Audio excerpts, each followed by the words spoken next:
Yesterday, Dick Morris on Fox News outright calling for terrorism, calling to terrorize Democrats. But the Democrats, the blue dogs, when they get called into the White House, and they've had their August recess, and when early September comes and they go back to work, and Obama, Pelosi, and Reid are twisting their arm, which way are they going to go, Dick?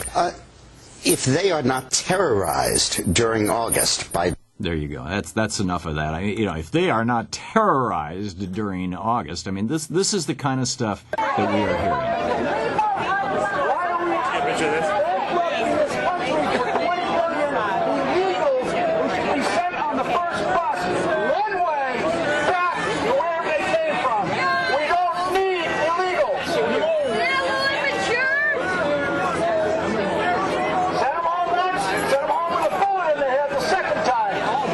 Yeah, send them home with a bullet in their head. Dan Gainor with the Business and Media.org, Business and Media Institute. Dan is the Vice President and T. Boone Pickens Free Market Fellow at the Business and Media Institute, businessandmedia.org. Dan, the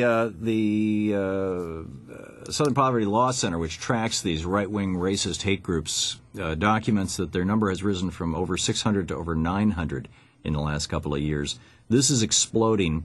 I don't recall when those of us on the left were protesting Bush's policies that we got anything close. The most articulate among us, the Amy Goodmans of the world, got almost no face time at all on TV. MSNBC this morning leading not with a word that Obama had to say last night, but instead with this right-wing protester from New Hampshire yesterday.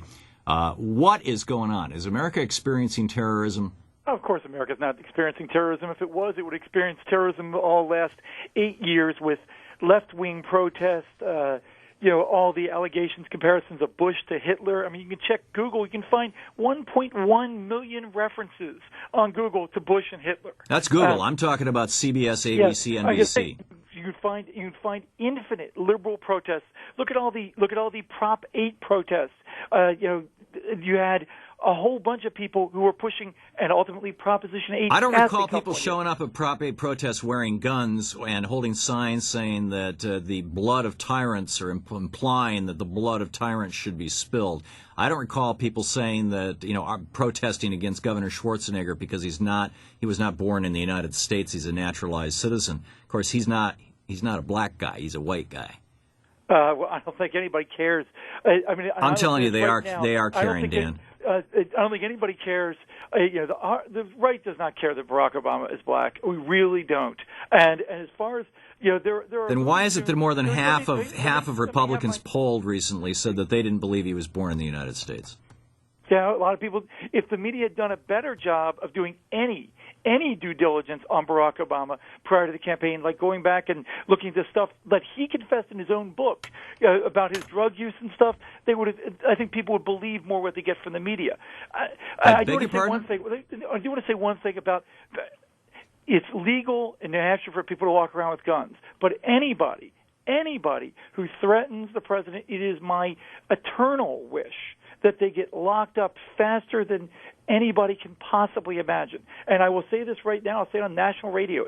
If some nutball wants to go hunting the president, I wish he would come after me first, because maybe I get a chance to take him out before he does it. Because we have a democracy here. We all are not very happy with one another now. We haven't been for years. But it's still a democracy, and he's still the president, and he's still my president. And anybody tries to mess with him, got to mess with me first. Well, tough talk is nice, Dan, but the reality is that yesterday there was a guy standing outside and actually I say props to and kudos to President Obama and the Secret Service for saying this guy has the right to say what he has to say, and he's legally carrying a firearm, and he was not inside, he was outside, and so what he was doing was legal. But just tell me, do you think, remember back to the Bush era when you had to be a member of the Republican Party to get into Bush's town halls. You had, they had the three guys who actually, because 2 blocks away their car had a "No Blood for Oil" bumper sticker on it. They went into the town hall and they found these 3 people, the Denver 3, and physically hauled them out. Do you think that if somebody stood outside one of Bush's town halls with a gun and had brown skin and was a Muslim and held up that sign with that Thomas Jefferson quote, that they would not be probably dead right now, or at the very least, experiencing something close to Guantanamo? If they were, it would have been the result of the very same Secret Service who are protecting Barack Obama right now. So if you're going to gripe there, your gripe is actually with the Secret Service and not with conservatives, because that's not Bush's decision. That's the call of the people who are protecting the president. I want them to protect the president, whether they're protecting Bush, Clinton, Obama, or whoever. But if you're going to try to say that random loons, and look, I've been to an answer rally. I've got a long list of random loons about people saying crazy things about my government, and they got a chance to do it right here in the nation's capital. So, I mean, everybody from the crazy pro-Mumia people to the anti-Israel zealots to all sorts of people marching in the street saying all sorts of hateful things. I mean, there are extremists on both sides. But what there is right now, and it's shown in the polls because healthcare is falling like a stone, it's shown in the polls that there's a lot of anger in general, and Obama's sucking up some of Bush's anger too, because people are disgusted with government, the way it's being run. They think it's corrupt. They think a lot of the people of both parties in D.C. are in it for their own. They're morally questionable at they're best. bought and sold. No, Dan, I on that last point, that was the point that I made in my first hour yesterday, and I agree with you. And it's our system that's been corrupted, and frankly, I think it's been corrupted starting with Lewis Powell in 1971. With his memo to the Chamber of Commerce laying out how business can take over the whole apparatus of government in the United States, and then his pushing the First National Bank versus Bellotti case in the Supreme Court, giving corporations the right to do this kind of carpet bombing of they call it information, I'd say propaganda. I mean, I thought that Claire McCaskill, I mean, you said, people are pushing back on health care, they're upset about health care. This is my point. These crazies are getting all this press coverage, and yet Claire McCaskill, she asked people, all the protesters, the angry people in the room, she says, how many of you are on Social Security? I don't know if you saw the video clip of this. Half that room raised their hands. And these were people who were saying, we don't want government health care. And then she said, how many of you don't want your Social Security anymore? How many of you want to get rid of it? Raise your hand. Not one single person raised their hand. Well, it's not surprising. This is incoherent, Stan. These guys, they are, somebody is doing the dog whistle routine, and these people are jumping. And it's pathetic. It's tragic.